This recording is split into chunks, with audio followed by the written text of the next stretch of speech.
Hello, welcome back to a little bit of bourbon tasting. You'll notice today I have a guest, longtime friend, Jamie Run. Jamie, we've known each other probably just about my entire life. Your entire life, absolutely. I guess my entire life. Now you're That's a right, little yeah. bit older. Yeah.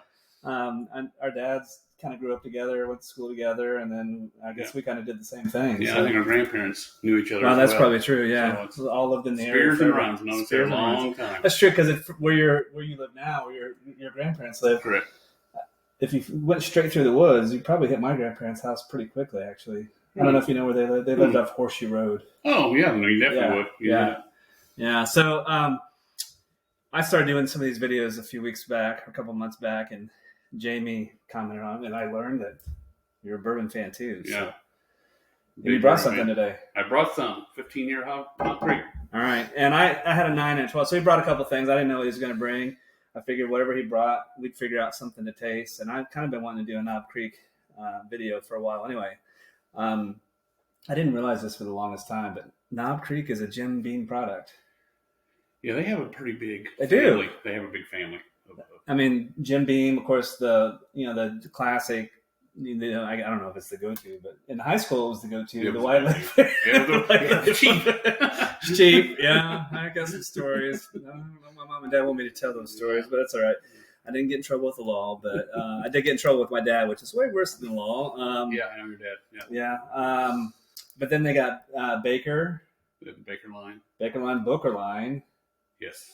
Basil Hayden line. Jim Beam. I'm probably forgetting something too. But they have quite a bit of product. Yeah. But 3 varieties today. I looked at breakingbourbon.com, kind of a go-to resource, just to see what the mash bill is. And I'm disputing this one because it says the 9-year is a 75% corn, 13% rye, 12% malted barley. But then it says for both the 12 and the 15 that it's 77% corn, 13% rye, 10% malted barley. So maybe they're different. I have a hard time believing that. I'm going to guess that they're all 77% corn, 13% rye, 10% malted barley. But, for all intents and purposes, maybe that's a matter of semantics. Of course, 9-year, 12-year, and 15-year. I'm guessing you've had all of these. All these, yeah, I did. Well, 9 was what we started with, and then as the years went through, they introduced the 12 and the 15, and the 15 came out in 2020. Yeah. So it was one of those pandemic bourbons. So on the 15-year, I haven't had that yet. Is it hard to find? It's almost impossible to find now. Yeah. Now the 9 you can almost always find. Yeah. The 12, it's not too bad to find. Right. But I guess if I find a 15, I should get my hands on it. You should get it. I haven't seen one in the wild for a while. Yeah. And Knob Creek, Jim Beam fans, if you're listening, I hate opening your bottles. It's terrible. It's a pain. It's one of the more challenging bottles to open. That wax is so thick, and that little tab you get is so covered in wax you can't get your hands on it. So, you might give that feedback to your folks that are doing the bottling. Fix the way to open that bottle. I appreciate how sealed it is. But yeah. All right. Well, let's do our first taste. You want to start with the 15 and go to the 9, or the 9 and go to the 15? Let's go 9 and go up. All right. There's your 9. I usually like to swirl it around.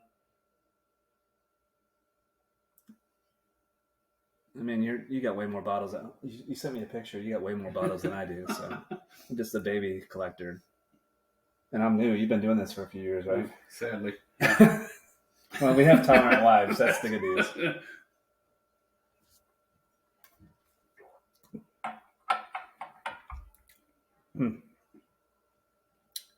I have eaten today, but this is my first bourbon sip of the day. So sometimes that first one throws you off. So, see, to me, this has a cinnamony, but a nice, smooth, buttery finish. Cinnamon forward to me, but buttery sort of on the mid and back palates. I don't know if that's all. It's very buttery to me. It's smooth. It's much super smoother. Smooth. Yeah. Super smooth. On the nose, I mean, the nose isn't anything super special to me.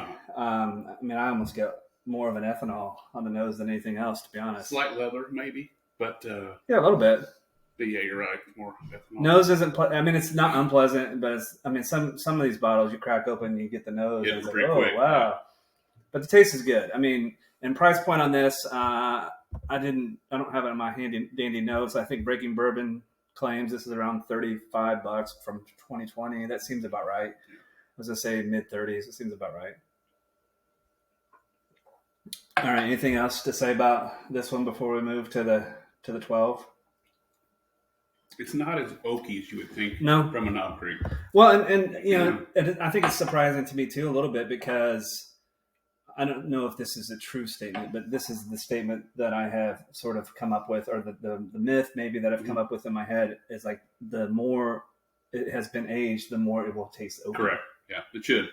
Yeah. And most, for a 9-year product, the price point on this is fantastic. I mean, most of the things you're going to get in this price point, maybe a 4-year, maybe a 6-year, but chances are they're probably going to be 2 to 4 years in age. Yeah. So for a 9-year product, this is pretty good. Yeah. So, all right. I don't know.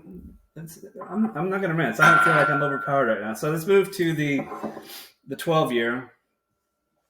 Price point on this one, again, mash bill, we're just going to assume is the same. 77 corn, 13 rye, 10 barley. Price point on this is going to be a 60-ish price point. So a little, step up certainly from a price point. There's definitely a little more of a caramel on the nose on this. Yeah, the nose is way more pleasant. It's way more. It has more characteristic. Mm-hmm. I do smell that caramel. I was going to say a slight nose of oak too, but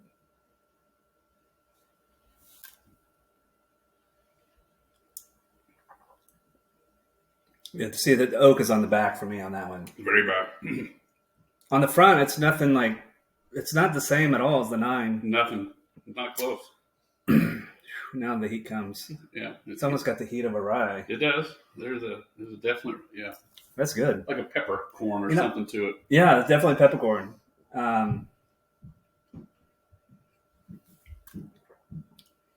And see, like, oakiness is a tricky thing, I think, sometimes. There's some where the oak is so overpowered. And it's like, that's all that it's like you might as well be chewing on some tree bark or something. Now, the I don't know, have you had that Woodford double oak? Yes. That's so good. It's delicious, yeah. It is delicious. Mm-hmm. I would say this is a comparable product to that Woodford double oak. Slightly different taste profiles. They're pretty close price point as well. They are, yeah. I'm really pleased with this. I mean, I had tried it before, but I don't recall any of the tasting notes. But now I'm really anxious to try that 15. Step up from the 9-year. Oh, for sure, but not so much so on the price. I mean, yeah, okay, this is a $60 bottle. This is the mid-30s. To me, like some of my favorite products right now, they're all in that 60-ish price range. Oh, the Old Foresters. That Old Forester 1920, like that is one of my favorites. Same. All right, very good. All right, we got one more. I need another taste. I am going to do a little bit of rinse now. Now, my expectation on this 15, I know I've never had it. You've had it. I had it. My expectation almost is that it's going to be even more oaky yet still, but we'll see. Caramel's still there. Yeah, the nose is very similar at 12.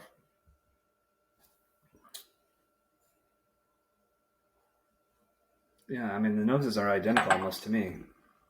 Taste.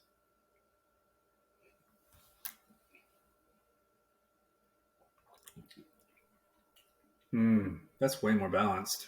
It is way more balanced. It is. I didn't want to say anything before you taste it, but it's. I mean, the 12.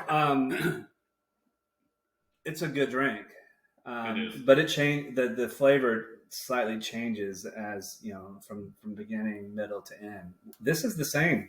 Yeah, it's really good. Beginning, yeah, this is a good. And you said this is about 100, right? Mm-hmm. Mm-hmm. Trying to think what I have that's about 100, and then I'm looking at on my bar that you all can't see right now. What's that Widow Jane? It's probably about 100. I got a cheat sheet, but I don't want to bore people with looking it up. For a 15-year bottle, though. Yeah. I mean, nothing I have over there is even close to 15. So for that age statement, for that price point, this is a good bottle. I mean, I think it is. Yeah. I think it's impressive. Knob Creek starts at 9. Agreed. That's pretty impressive. I thought it was a mistake. I was Yeah. like, but yeah, it starts at 9. I mean, sometimes the entry point might be like a 6-year, but it starts at 9 and goes to 15. And folks, if you get a chance, this 15 is really good. I'm not going to have to go try to find it. All right. So I think I know the answer, but would you buy all of these again? Oh, I'd buy every one at the price point again. Yeah. Without question. I mean, I feel like we're a little spoiled maybe. I mean, I this whole bourbon scarcity thing is correct. It's a game. Yeah. Sorry, I left out the expletive. We'll keep it PG-13. But the 9, I feel like I don't always grab it when I see it because I feel like it's always going to be there. But that's probably a myth. Correct, and I agree with that. And when I'm looking at the price points on these, I would probably go here for $60 all day long. Yeah, all day. And probably I would probably even skip over the 9 if there was a 12 on the That's shelf. true. Yeah, that's true. And I have nothing against the 9-year, but this 12-year for $60. I know. I agree. I'd take it all day long. I agree. So I'm consistent with that. And I think if I found the 15 and the 12 at the same time, I might be inclined to do the same thing. I agree. No, I don't disagree with you. I have one sitting at home as well, so I would definitely do 12. Yeah. But the 12 is there's not enough difference there for me to take $40. No, there's not. But it's one of those things. I think it's nice to have. It's absolutely nice. If I can find a bottle of 15, I don't have it in my collection, I'm going to put it on my shelf. And if my 15 got too low and I needed to replenish, I'd get one. Oh yeah, absolutely. But this is like an everyday. Not that I drink every day. Not that I drink bourbon every day. Some days I do,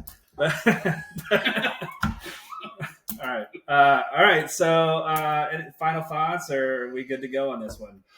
I think we're good. If I had to rate them, I would probably price point in the sure, that's a factor. Yeah. 1, 2, 3.